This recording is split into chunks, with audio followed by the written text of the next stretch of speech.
When I started helping my mom, I thought the hardest part would be emotional. I didn't realize how quickly the financial side would show up or how much it would add up over time.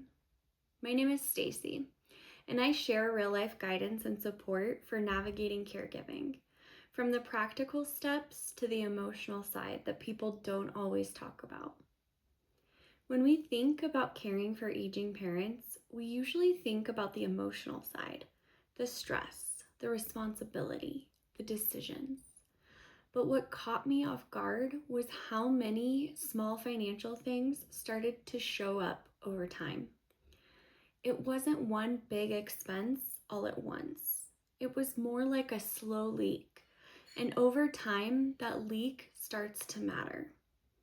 At first, it's small things: gas to get to appointments, groceries, picking up supplies, helping out here and there.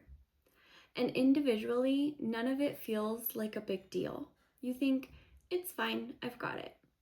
But over time, those things start to stack up. And that was something I didn't fully expect. Helping my mom meant going to appointments, helping after procedures, running errands when she wasn't able to. And again, none of those things felt huge in the moment, but together they added up in a way I didn't anticipate. One of the biggest costs isn't even financial at first. It's time. Time going to appointments, time coordinating care, time helping with everyday things. And over time, that time starts to impact your life, your schedule, your energy, sometimes even your work. It's kind of like taking on a second job, but one you didn't apply for. And this isn't just one person's experience. Millions of people in the US are helping care for aging parents. And many caregivers spend thousands of dollars each year out of pocket. A lot of people also end up reducing work hours or missing income because of caregiving responsibilities. So if you're feeling this, you're not alone. There's often a point where things shift. Maybe it's after a fall, a hospital stay, or a noticeable decline, and suddenly you're looking at bigger decisions, more help, more support, possibly paid care.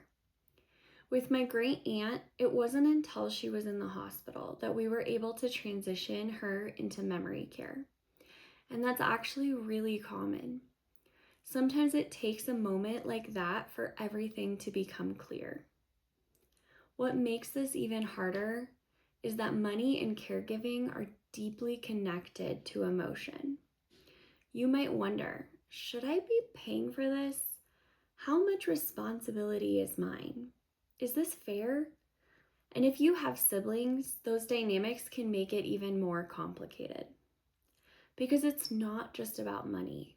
It's about responsibility, fairness, and trying to do the right thing. I'm not sharing this to overwhelm you, but to help you feel more prepared. A few things that can help include starting to pay attention early. Have conversations sooner than you think you need to. Understand what your parent already has in place. And remind yourself, you don't have to take everything on alone. This isn't about being afraid of what might happen. It's about being more prepared for what could. Because the financial side of caregiving doesn't usually hit all at once. It builds slowly over time. And the more aware you are early, the more options you'll have later. If this is something you're navigating in your own family, I'd love for you to share in the comments.